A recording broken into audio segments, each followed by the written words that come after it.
My name is Billy Harfosh, broadcasting from Dave Pratt's Star Worldwide Network studios in beautiful Scottsdale, Arizona. I want to thank everybody that's been tuning into the show over the last couple of months. We've seen huge growth on Instagram, tens of thousands of views on our stories and on our reels. Thank you for that. And that's because right now, America is concerned. Right now, America is engaged. Right now, America wants to know what the hell is happening in our country. We've seen our sitting president drop out of the race. We've seen an assassination attempt on our former president's life, and we see the American public divided. Today, we're going to talk about crime and talk about fentanyl. We're going to talk about the border. We're going to talk about the issues that are important to the people of this great country. I will continue to hold elected officials accountable. I will continue to interview those running for office. And yes, I will continue to have on controversial guests. And I will continue to fight for freedom of speech. You might not know that the sheriff's office in Maricopa County runs the jail system. You might not know that 75% of responsibility of the Maricopa County Sheriff is the county jails. You also might not know that the Maricopa County Sheriff is in charge of 4,000 employees. It has an operating budget of $526 million. Maricopa County is 224 square miles, and the Maricopa County Sheriff does a lot to protect the families in our great community.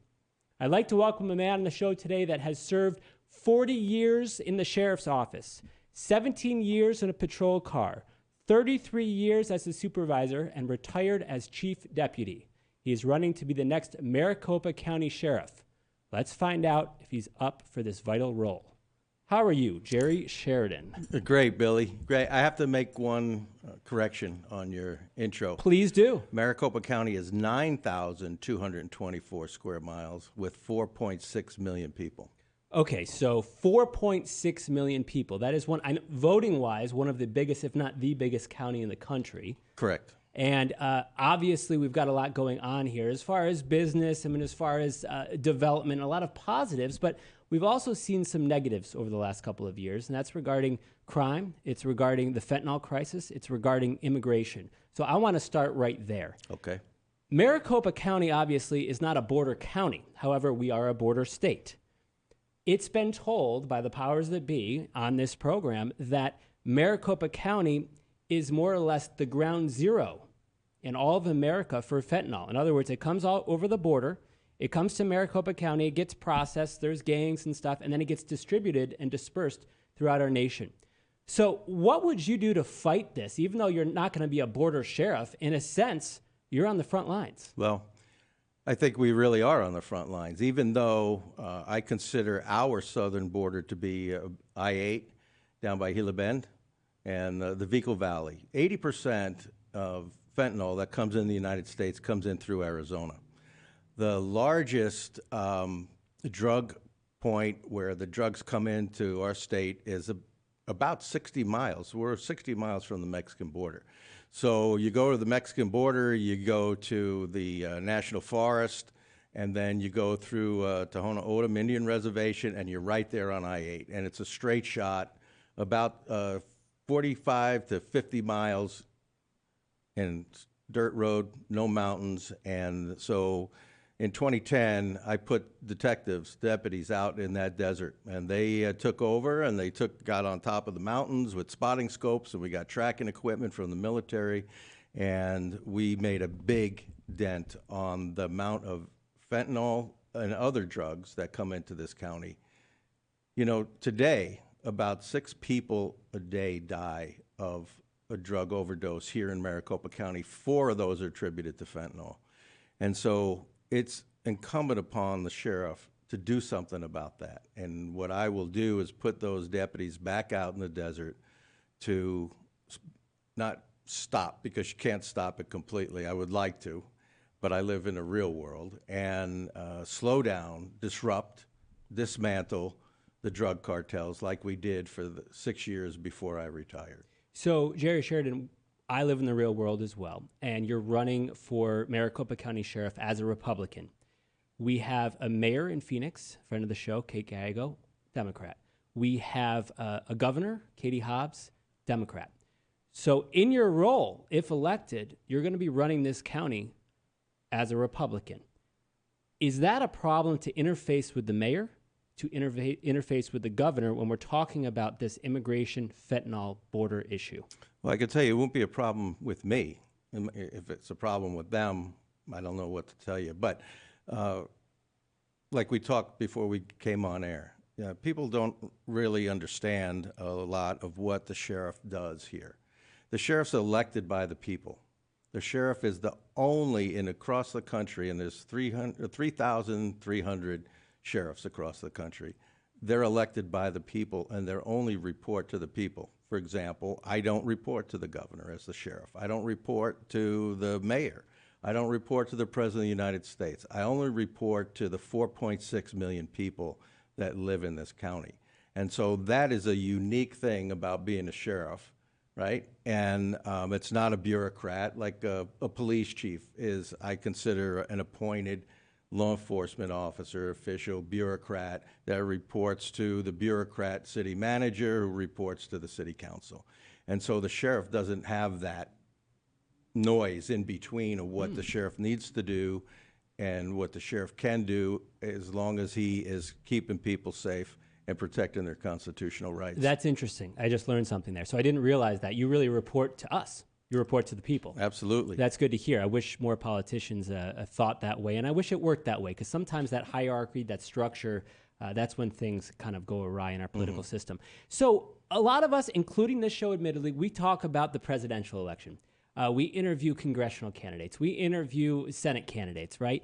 And a lot of the chatter, you go to your local bar, your local watering hole, and they're talking about, Kerry Lake, Mark Lamb, Ruben Gallego, Biden stepped down, Harris, Trump.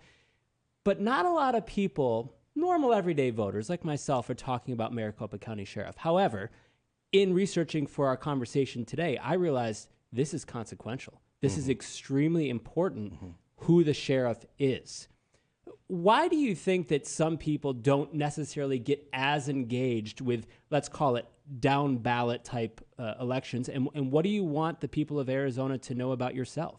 Well, I think they should be engaged in a down ballot, because that's really where things happen, right? At your city council levels, your town council levels, at your county level with your sheriff, who your county attorney is also critical, along with your sheriff.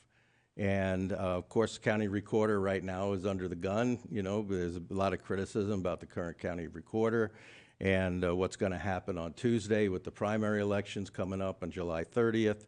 So to answer that second point, what do you want people to know about me is I'm career deputy sheriff. Okay, I spent 40 years there total. I joined as 18. I was a volunteer reserve deputy sheriff. About a year and a half later, I went to work in the jail as a detention officer, and then I spent the first 17 years in a patrol car as a deputy sheriff. I've gotten promoted. I've held all the positions from volunteer all the way to the chief deputy. And the chief deputy reports right to the sheriff and is responsible for the daily operations, running the organization. And like you said earlier, 4,000 employees, $526 million budget and all that stuff, and the jail system. And, there's 5 candidates running for sheriff right now. There's 3 Republicans in the primary and 2 Democrats it'll be down to 1-1, right, in the next week or so. So the critical issue with me is 75% of the sheriff's office function is that jail system. And that jail system plays a key role in keeping this entire county safe. And why you ask why that may be is because there's 25 municipal law enforcement agencies in Maricopa County. It is a big county. And they need a place to put their bad guys when they arrest them, right? We don't want to be like California or some of the other states where in their big cities, they don't have space in the jail system.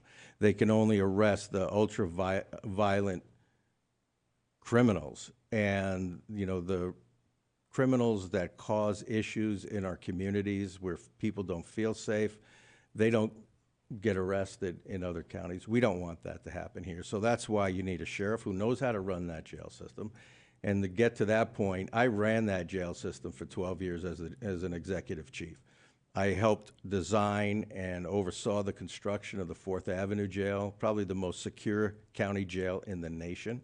It's so secure that when the feds had some MS-13 members in Colorado, they shipped them to us, and we kept them for about a year with no incidents, by the way. That's what kind of jail system I ran. And the Lower Buckeye Jail. And so to give your listeners and viewers an idea, when we built a new infrastructure to go with those jails, we built a kitchen, and it had a freezer the size of a football field. At that time, we were serving 30,000 meals a day. So the sheriff's responsible for that, and 80% of those prisoners are unsentenced, which means they haven't been convicted yet. They have certain constitutional rights that a convicted criminal does not. So there's a lot of issues. There's a lot of moving parts to running that jail system. And I'm the only one out of the 5 that really has that experience. I've also been a certified jail manager by the National Sheriff's Association. That's a big deal. I've been to the FBI Academy, National Academy. It's by invitation only. It's considered the best law enforcement leadership training in the world. I've got a master's degree. I don't think any of the other candidates do either. I taught at the college for 22 years. You want me to stop, just tell me. So I've got it all. I've got the experience. I've got the years in service at the Maricopa County Sheriff's Office. I've also had the training, and I've been a trainer for, well, since the mid-'80s, and a teacher, a leader, and I've got the qualifications to do this job. And if people looked at just qualifications when they voted for whatever candidate, not just sheriff, I would absolutely have the best resume.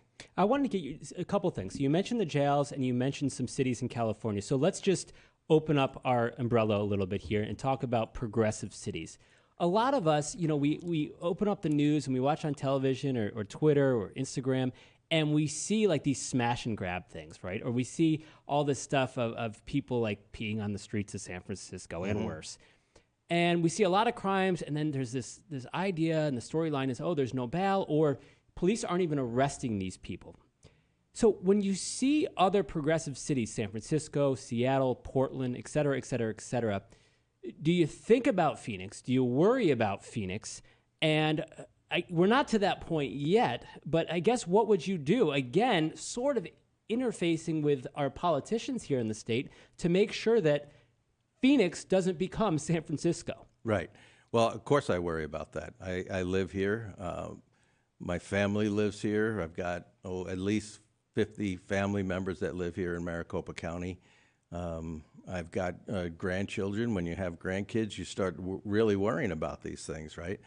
And I don't want it to become another San Francisco, LA, Portland, because the rule of law and holding people accountable for breaking the law is there for a civil society, so we can feel safe at home, so we can feel safe on our way to work, or so we can feel safe at work, or we go shopping or whatever. And what that does, and I think the sheriff can play a key role in this, and what that does, when people feel safe in their community, businesses will come here. Well, look what's happening. Businesses are leaving those states we just talked about, and they're coming here. And the last thing we want is to provide a community where they want to leave here and go someplace else. So that's why I say the sheriff, the county attorney, is key to that. And the county attorney plays a key role because they're the ones that decide what cases that law enforcement brings to them warrant prosecution. So this is obviously an elected position. We're talking about crime. We're talking about safety in our communities. And I want to continue that conversation, but I want to take a quick shift here. You're going to be an elected official if elected to this office. When you look at what's happening, and I've asked a lot of people this question, on a national level, we have a sitting president that has stepped aside. We have a Democratic Party that has got a shot of adrenaline in their veins for the time being. We have a president running for President Trump on the other side who just survived an assassination attempt. There's a lot happening up ticket as we look up. Right. How much do you pay attention to that regarding your race? And you know why I'm asking, because when I talk to Kerry Lake or Ruben Gallego, they're like, yeah, in private conversations, these people are saying, holy crap, I need to know what's happening up above my name because it could influence my race. This could come if Kamala Harris continues to catch fire, and all of a sudden Arizona starts going towards her and not Trump, this could actually affect you down ticket. Well, absolutely. But the number one issue for voters across this country, and especially here in Maricopa County, is the open border issue. Okay? And I think the Democrats have shown that they don't want to deal with, they want an open border. They don't want to deal with shutting the border down and limiting immigration to people that follow the rules and apply. We are a country of immigrants, there's no doubt about it. But the flood, this invasion with the open border that we have seen the last 3.5 years with, I don't know, I hear numbers from 30 million to 45 million. I don't know what's the most accurate. But anyway, anything over 1 million people coming into this country. And the issue with illegal immigration, it's not like the old days when the really poor husband left his family in Mexico or South America to come here and to work hard and every Friday send his money back to his family so they can survive and they can live a decent life. Those days are gone. If you look at any of the videos that you see with any of the national news stations, you see people of military age from China, millions of people from China. I asked somebody this the other day, where are they? Where are these people, military age from China? And we know China is the biggest threat to the world, and they're wanting to take over a lot of places. And the cyber issues that we have with China and all that. Where are these military age Chinese illegal aliens? You don't see them around. So this concerns me from a public safety issue. Even the FBI about a month ago put out a yellow alert for terrorist watch.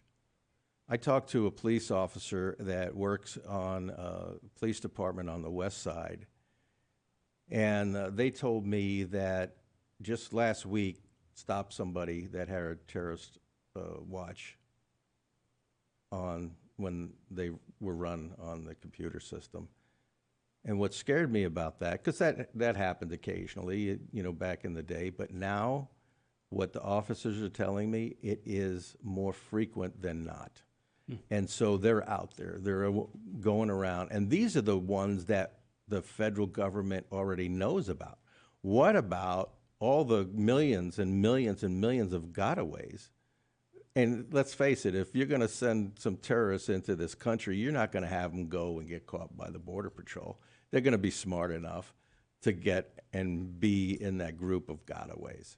And so that's what worries me from a public safety point of view and the issues. And I know the director, Ray, talked to the National Sheriff's Association back in March of this year, and he told the sheriffs, be ready, that we are anticipating major incidents, civil unrest, and possible terror attacks this summer. Yeah, and he spoke to that just recently, which was quite scary for the American public to see. Right. When he is, the red flags and all the bells and whistles are going off, it's very scary. So I wanted to get to something here. You mentioned Democrats and Republicans. To me, it's interesting that a sheriff of a county, of one of the largest counties in the country, that this is partisan. In other words, it seems like we should just have a really good law enforcement guy or gal there, and it doesn't really matter if you're a Democrat, and it doesn't really matter if you're a Republican. However, if you win the nominee, you're going to be running against a Democrat. What is the main difference between a Democrat running for sheriff and a Republican running for sheriff? Okay. Well, I'm going to answer this a little bit different. I consider myself a constitutional person. I will be a constitutional sheriff. And so that scares people on the Democrat side of things. But really it shouldn't, because the United States Constitution protects everyone in this country, every citizen in this county, and it even protects illegal aliens. Okay? Now, it may be a choice of word that I use illegal alien because I'm a Republican as opposed to, I don't know, whatever they call Asylum it. seeker. Asylum seekers, whatever, yeah. Right. So, but the administration of justice should absolutely be nonpartisan, okay? You know, I may disagree on with some Democrats that on some issues, and let's use the Second Amendment, okay? Second Amendment is a right that was given to us by our founding fathers, and I believe in shall not be infringed is an important part of that, okay? So as your sheriff, I am not going to be enforcing any rules that the federal government comes down that would infringe on a citizen's right to own a firearm. Now, a Democrat might be sitting here, you might be interviewing one of them, they may have a different take on that. But other than that, the administration of justice, you know, it says one of the things on the sheriff, the duties and responsibilities in ARS 11441, where the sheriff gets his authority, the first thing it says, keep the peace. See, I will call my deputies peace officers. I'm going to stop calling them law enforcement officers because that's what we do. We keep the peace, and we keep the peace for everybody. There's no distinction whether what party you are, what race you are, what religion you are, what gender. It doesn't matter. The law is the law, and it gets applied. That's what the rule of law means. And so it's blind. It should be blind. Justice should be blind. The system should be blind. And you know, the second thing is that the sheriff is entrusted with arresting people that break the law and take them before a magistrate. That's what the 11441 says. And then the third thing is it says that the sheriff shall oppress all riots and affrays. So the sheriff has the duty countywide, and I'll give you an example because we're sitting pretty close to right here to Fashion Square, and in 2020, they caused millions and millions of dollars in damage, and the Scottsdale Police Department basically took a minor role in stopping that. I covered that story. So I had Mayor Jim Lane at the time on the show the following day. They stood down. Yes. They stood down. So as a role as the sheriff, I would send my deputies in. So in other words, if the local police department isn't getting the job done, the sheriff steps in. Correct. Don't forget, the sheriff's the sheriff for the entire county, all people, whether they live within a incorporated town or city or not. I was shocked by that. I was like, okay, Scottsdale, it's Scottsdale, whatever. This is the big moment. I mean, this is our crime moment. This is a 20-year, hopefully 100-year, 500-year event. Yeah. They're smashing the glass, everything, and they just stand down. And I mean, I couldn't, and I know why, and you know why, but I couldn't believe politics. that. That's politics got involved in law enforcement because the police chief in Scottsdale reports to the city manager who reports to the council. And if the council doesn't want them to do something, they're going to tell the police chief not to do it. And if the police chief does something else, they'll be fired the next day. You cannot fire the sheriff. Well, you could maybe try and recall him or not vote for him again in 4 years, but the sheriff has that ability because we only report so you can to make people. some calls, make some decisions, and not have Absolutely. to worry about political stuff once you're in office. Yes. Okay, I want to ask you about this. You could be the sheriff of Maricopa County in one of the most consequential, crazy times in our country. If President Trump does get reelected, and right now he's doing pretty well in the polls, he is campaigning on a mass deportation. You know about this. There's questions about how that gets enforced. Is that the federal government? Is that the National Guard? Is that the military? Is that the local police departments? Does it fall on county sheriffs? You know where I'm going here.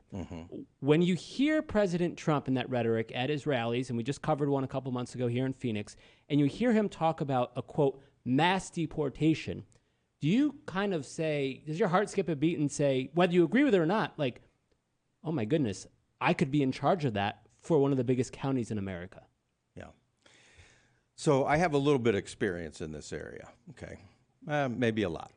And back in, no, I don't know, early 2006 or so, we got involved with the federal government, with ICE, and they had a 287G program where they cross-certified deputies and detention officers to identify illegal aliens, and they had the authority to act as immigration agents. Now, we didn't have anywhere near the percentage of problems that we have with illegal immigrants being in this country now, but ICE was very, very specific in their instructions to us, and that was, we are only looking for criminal illegal aliens that have committed crimes, because even back then they told me, they said, we don't have the resources to deal with the other issues of, the peaceful guy like we talked about earlier that came here and just wants to work and make some money and send it to his family.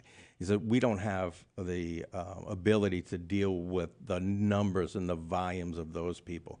So now if we have, let's be conservative and say 35 million people in this country here illegally, how do you do that? I don't know logistically how that can be done. It would have to be done one at a time. And as the sheriff, I will be focused on illegal aliens that are committing crimes, the ones that are smuggling drugs into this county, the ones that are smuggling human beings, the ones that are smuggling child and involved in child sex trafficking. Those are the ones that I will be focused on. Okay, so you're not looking, because, look, I hear from a lot of people. I hear from a lot of people on all different sides of the political landscape. And people are scared. It's especially here, right? Mm-hmm. We are, we're a border state. We have a strong Latino, I hope I got that right, both genders, strong population here. We have a lot of great people in the service industry, in the business industry, entertainment, and a lot of them have family members, as you know, that are undocumented. Mm-hmm. So they're scared shitless. And a lot of these people, by the way, are not criminals. I mean, they might be criminals for crossing the border, but they're not committing crimes in our community per se. And they're like, oh no, if President Trump gets in, grandma over there that's 87, that's been here for 12 years, but she's undocumented, they're going to ship her back to Venezuela. People are scared. Well, I don't know how logistically it could be done. So people in law enforcement should be focused on the ones that are committing crimes, because that's what we do.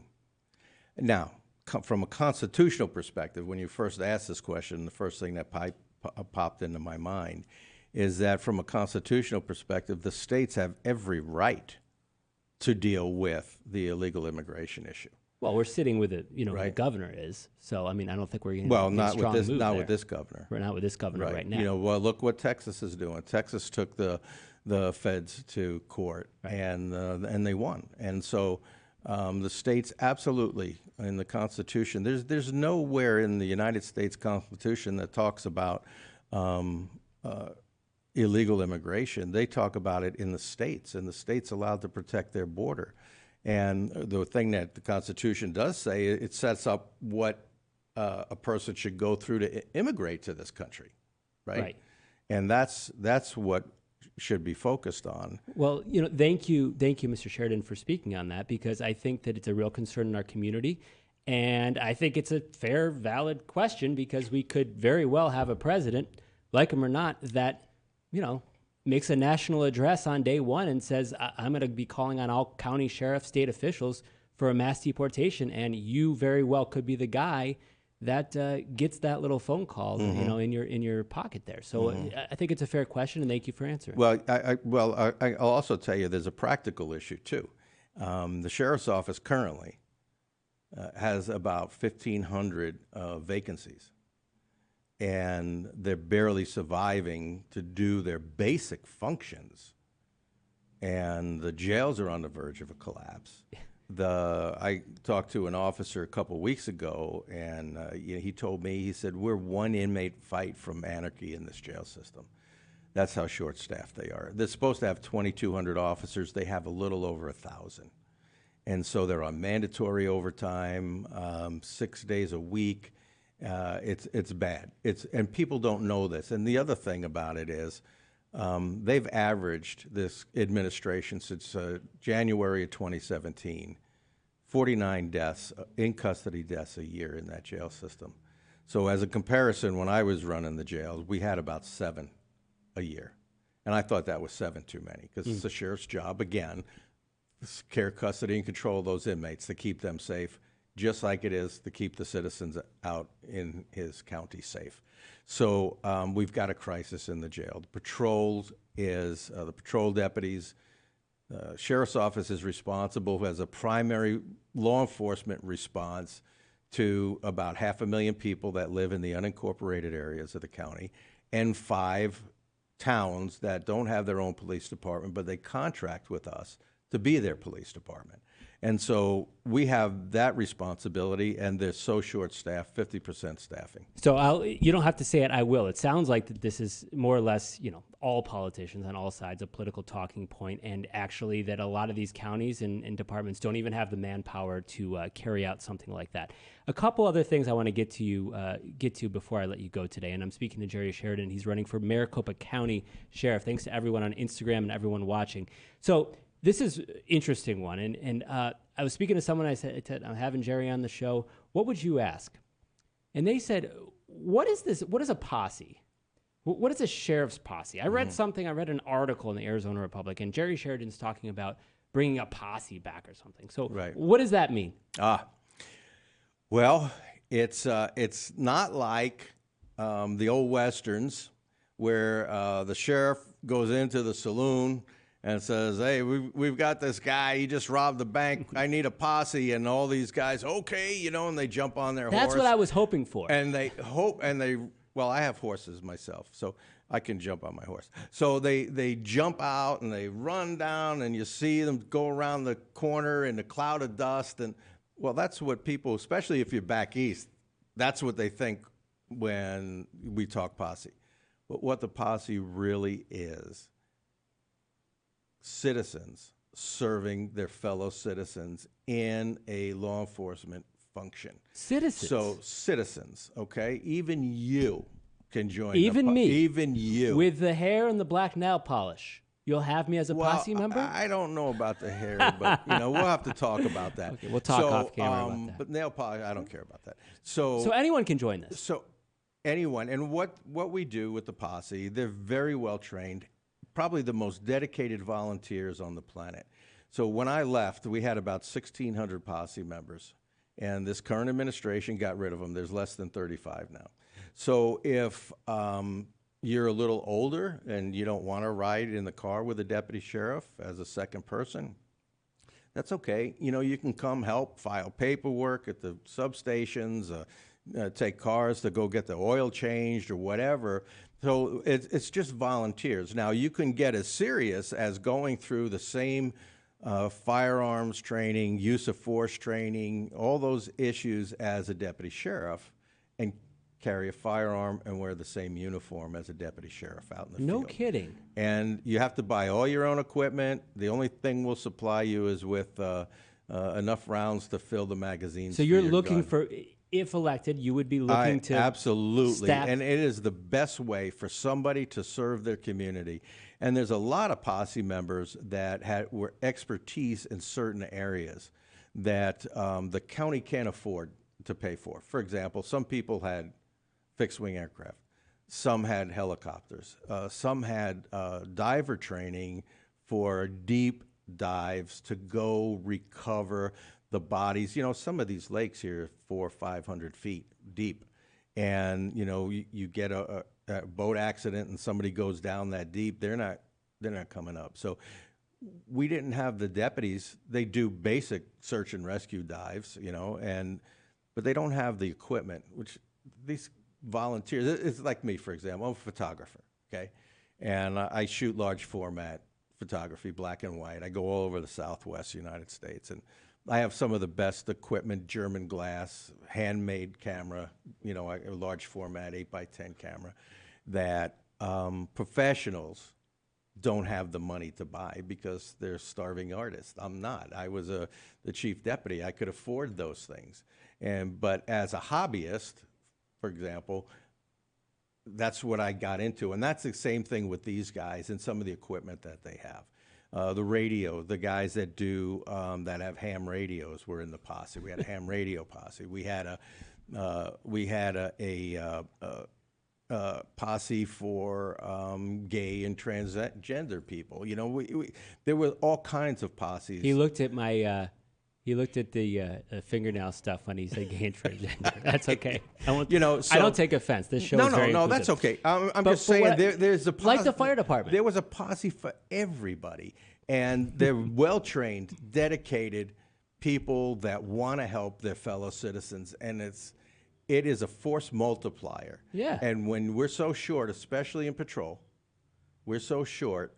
We certainly could use that help, whether it's directing traffic at an accident scene or standing by and securing a crime scene, a homicide in the middle of the night until the sun comes up and the detectives can start their investigation. The posse does a lot. But the biggest thing that they did was help the deputies out in patrol. And one of the biggest ways is if a deputy arrested somebody, the posse members would take the person to jail. And jails are downtown Phoenix. It's a long way. Let's use Fountain Hills, for example. It's an hour from Fountain Hills. It takes an hour or two to book somebody, an hour back. You don't want the deputy out of his beat for 4 hours because they arrested somebody. The posse can take care of that. The posse could do that, and they did that. I think it's a good idea. Like I was saying, the fire department, volunteer firefighters, they do a lot of different things in our community. So we're going to bring the posse back. Very interesting stuff. So we'll finish up with this, Jerry Sheridan. Every time I have law enforcement on the program, I always, they wear blue, and I always ask about bracelets. And I see a couple bracelets that you're wearing. So can you talk to me about the bracelets that you have on that first one? Sure. Well, this first one here is pretty sad. There was a Deputy Ruiz that was murdered on October 11th in 2021 by a very violent person that he was trying to put in the cell. He was by himself with a violent criminal, took the one handcuff off him. The guy attacked him. He beat him to death, stole his keys, stole the patrol car, and nobody else was at the substation with him. That's what happens when you're short-staffed, okay? And I've got goosebumps right now talking about that. This second one is one my wife gave me. It has my name and her name on it with this infinity circle on there, and we've been together 36 years. She's my best friend. And so I put that on a few months ago. And this one is supporting law enforcement, Blue Lives Matter. All lives matter in my book, but blue lives especially, because they're out there every day making traffic stops, one of the most dangerous things you can do. And they're all police officers, all deputy sheriffs, detention officers, people that work in the state prison, correction officers, highway patrolmen. They're all very important to me because I grew up in that environment. My dad, my uncles were New York City cops. I grew up in New York City around them. I've been around this business my entire life. And so this is why I want to get back to the sheriff's office and my job. I loved my job. Every day I went to work, no matter what I was doing, working, walking a cell block or working and 2 o'clock in the morning, going down a dark alley by myself. I loved my job. Thank goodness. And I always felt good about myself when I came home from work every day. I did something for people. I saved them from something. Well, I can imagine the stories that you've had and the things that you've seen. Yeah, the stories you have and the things you've seen in such an incredible career. Thank you for your service to our county, to our state, to our country. And I would encourage my audience, if you like what you heard today, you can go to Sheridan 4. It's the number, right, Sheriff? Yep. Not Sheriff yet. Sheridan4Sheriff2024.com. It's Sheridan4Sheriff2024.com. And again, we have an election coming up. We have a primary. I hope that this helped to paint the picture. I hope that this helped to illustrate why people shouldn't just be looking at the top of the ticket. The issues you talked about today, fentanyl, the border, crime, et cetera, et cetera, et cetera, they matter in our community. Absolutely. And they actually might matter more than a lot of the other things that other politicians are talking about. And they matter financially, too, because if we were a crime-ridden state, a crime-ridden county, businesses would not be coming here. And the sheriff can help create a safer community. Good luck, my friend. Jerry Sheridan. Thank you. Good luck. Thanks For being on the show. Thank you guys all so much for watching. My name is Billy Harfosh, broadcasting from Dave Pratt's Star Worldwide Networks. We'll see you very soon.